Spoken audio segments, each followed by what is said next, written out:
എല്ലാവർക്കും മമ്മാസ് മലയാളി കിച്ചണിലേക്ക് സ്വാഗതം. ഇന്ന് നമ്മുടെ പൊന്നാങ്കണ്ണി ചീരയാണ് ഞാനിവിടെ തോരൻ വെച്ച് കാണിക്കുന്നത്. ഇതാ എൻ്റെ വീട്ടിൽ ഇഷ്ടം പോലെ പണ്ടേ ഉള്ളതാണ് ഇവിടെ. ഇത് കാട് പോലെ വളർന്ന് ഇവിടെ നിൽപ്പുണ്ട്. ഇഷ്ടാനുസരണമുണ്ട്. ഇത് എവിടെ ഇട്ടാലും എൻ്റെ ഒരു തണ്ട് കൊണ്ട് ഇട്ടാൽ മതി. എവിടെ കൊണ്ട് ഇട്ടാലും അത് നന്നായിട്ടും അവിടെ പടർന്നു പിടിക്കും. പ്രത്യേക പരിചരണം ഒന്നും ആവശ്യമില്ല. ഇന്ന് നമുക്കിത് കൂട്ടിനി ഒരു കുറച്ച് മുറിച്ചെടുക്കാം. നമുക്ക് തോരൻ വെക്കാൻ ആവശ്യത്തിന് മാത്രം മുറിച്ചെടുക്കാം. ഇത് മുറിച്ചെടുത്തിട്ട് നന്നായിട്ടും കഴുകണം. അതിൻ്റെ ചുവട്ടിലുള്ള മണ്ണൊക്കെ പോകുന്നതിനായിട്ട് നന്നായിട്ടും കഴുകി അതിൻ്റെ വെള്ളമൊക്കെ ഒന്ന് പോയതിന് ശേഷം വേണം നമ്മളിതൊന്ന് അരിഞ്ഞെടുക്കാൻ. ഞാൻ കഴുകി വാരി വെച്ചിട്ടുണ്ട്. അതിൻ്റെ വെള്ളമെല്ലാം പോയി. കണ്ടോ, ഇതിൻ്റെ അടിവശം, ഇലയുടെ അടിവശം കണ്ടോ, ചെറിയൊരു റെഡ് കളർ പോലെയുണ്ട്. കണ്ടോ, വെയിൽ കൊള്ളുന്ന സ്ഥലത്താണെങ്കിൽ ഇതിനൊരു പച്ച കളറായിരിക്കും. ഇങ്ങനെയാണ് അടിവശം മാത്രം ഒരു ശകലം ചുവപ്പ് കളറേ കാണുകയുള്ളൂ. എന്നാൽ വെയിൽ കൊള്ളാത്ത സ്ഥലത്ത് നിൽക്കുവാണെങ്കിൽ ഇതിനൊരുവിധം റെഡ് കളറുണ്ട്. ഇനി നമുക്കിത് പിരിപിരാന്ന് അരിഞ്ഞെടുക്കാം.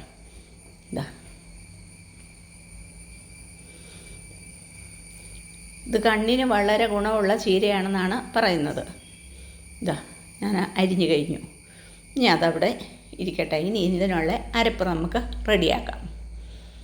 തേങ്ങായ ഒരു അരമുറി തേങ്ങ എടുത്തിട്ടുണ്ട്. പച്ചമുളക്, ജീരകം, ഒരു 5 ചെറിയ വെളുത്തുള്ളി, ഒരു 4 ചുവന്നുള്ളി, 2 തണ്ട് കറിവേപ്പില. ഇതെല്ലാം കൂടെ നമുക്കൊന്ന് ഒതുക്കി ചതച്ചെടുത്താൽ മതി. ഞാൻ കല്ലേ വെച്ച് ചതച്ചെടുത്തിട്ടുണ്ട്. ഇനി ഇതിലേക്ക് നമുക്കൊരു 1/2 സ്പൂൺ മഞ്ഞൾപ്പൊടിയും കൂടെ ഇട്ട് കൊടുക്കാം. ഞാൻ സ്റ്റൗ കത്തിച്ച് ഒരു പാനെടുപ്പ് വെക്കുകയാണ്. പാനൊന്ന് ചൂടായി കഴിയുമ്പോൾ നമുക്കിതിലേക്ക് 1/2 സ്പൂൺ എണ്ണ ഒഴിച്ചു കൊടുക്കുന്നു. ഇനി കുറച്ച് ഉള്ളി അരിഞ്ഞത്, ഒരു 2 ഉള്ളി അരിഞ്ഞതാണ് ഞാൻ ഇട്ട് കൊടുക്കുന്നത്. ഉള്ളി ഒന്ന് മൂത്തതിന് ശേഷം 1 സ്പൂണ് കടുക്. കടുക് പൊട്ടിയതിന് ശേഷം നമുക്കൊരു 3 വറ്റൽമുളക്, ഒരു കുറച്ച് കറിവേപ്പില, അതും കൂടെ ഞാനിതിലോട്ട് ഇട്ട് കൊടുത്ത് ഇളക്കുന്നുണ്ട്. ചീര പല സൈസുണ്ട്. എത്രയോ സൈസ് ചീരകളുണ്ടെന്ന് നമുക്കറിയാമല്ലേ. ഇവിടെ എൻ്റെ വീട്ടിൽ തന്നെ ഒരു 10-12 സൈസ് ചീരകളുണ്ട് ഇവിടെ. നമ്മളിത് ഇടയ്ക്കിടയ്ക്ക് ഇലക്കറികൾ അല്ലേ കറി വെച്ച് കൂട്ടും. നമ്മുടെ ശരീരത്തിനും കണ്ണിനും എപ്പോഴും ഇലക്കറികൾ നല്ലതായതുകൊണ്ട് ഞങ്ങൾ ഒരാഴ്ച ഒരു 2-3 പ്രാവശ്യമെങ്കിലും ഇലക്കറികൾ പറിച്ച് തോരൻ വെച്ച് കൂട്ടാറുണ്ട്. നമുക്കിത് അരിഞ്ഞു വെച്ചിരിക്കുന്ന ചീര ഇട്ട് കൊടുക്കാം.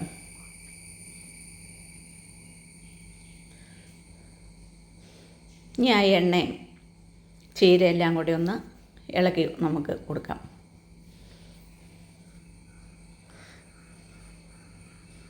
ഇതിനാവശ്യത്തിനുള്ള ഉപ്പും കൂടെ ഇട്ട് കൊടുക്കുന്നു.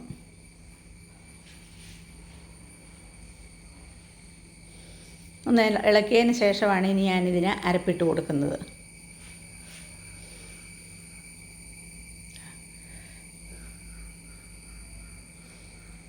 ഇലക്കറികളൊക്കെ പെട്ടെന്ന് തന്നെ നമുക്കറിയാമല്ലോ വേവും.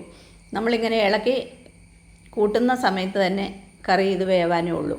പിന്നെ നമ്മൾ എന്തിനാണ് മൂടി വയ്ക്കുന്നതെന്ന് ചോദിച്ചാൽ ആ അരപ്പ് അതിനൊന്ന് യോജിക്കാനും അതിൻ്റെ മണമൊക്കെ ഒന്ന് പോകാതിരിക്കാനുമാണ് നമ്മൾ ഇങ്ങനെ ഇളക്കിയിട്ടൊന്ന് മൂടി വയ്ക്കുന്നത്. ഇനി എല്ലാം കൂടെ കൂട്ടിയതിന് ശേഷം നമുക്ക് 1 മിനിറ്റ് ഒന്ന് മൂടി വയ്ക്കാം.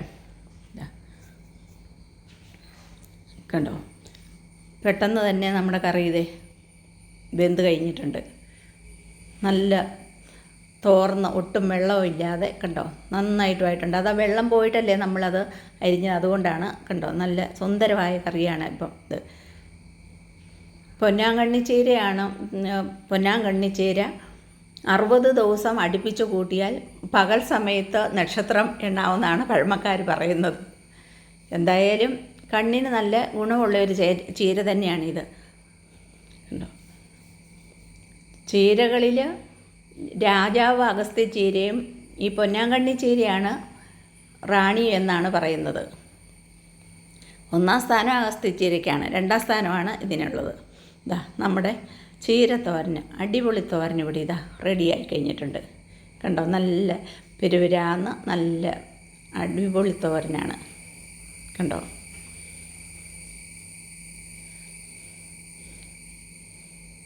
ഇതിൻ്റെ ഒരു തണ്ട് എവിടെ കൊണ്ടിട്ടാലും നന്നായിട്ടും പടർന്നു പിടിക്കും. ഇതിന് ഒരു പരിചരണത്തിൻ്റെ ഒന്നും ഒരാവശ്യമില്ല. നിങ്ങൾ ഈ വീഡിയോ കണ്ടിട്ട് ലൈക്ക് ചെയ്യാനും ഷെയർ ചെയ്യാനും സബ്സ്ക്രൈബ് ചെയ്യാനും ഒന്നും മറക്കരുത്. പുതിയതായി കാണുന്നവർ സബ്സ്ക്രൈബ് ചെയ്യണേ. നമുക്ക് പുതിയ വീഡിയോ ആയിട്ട് വീണ്ടും കാണാം. Thank you.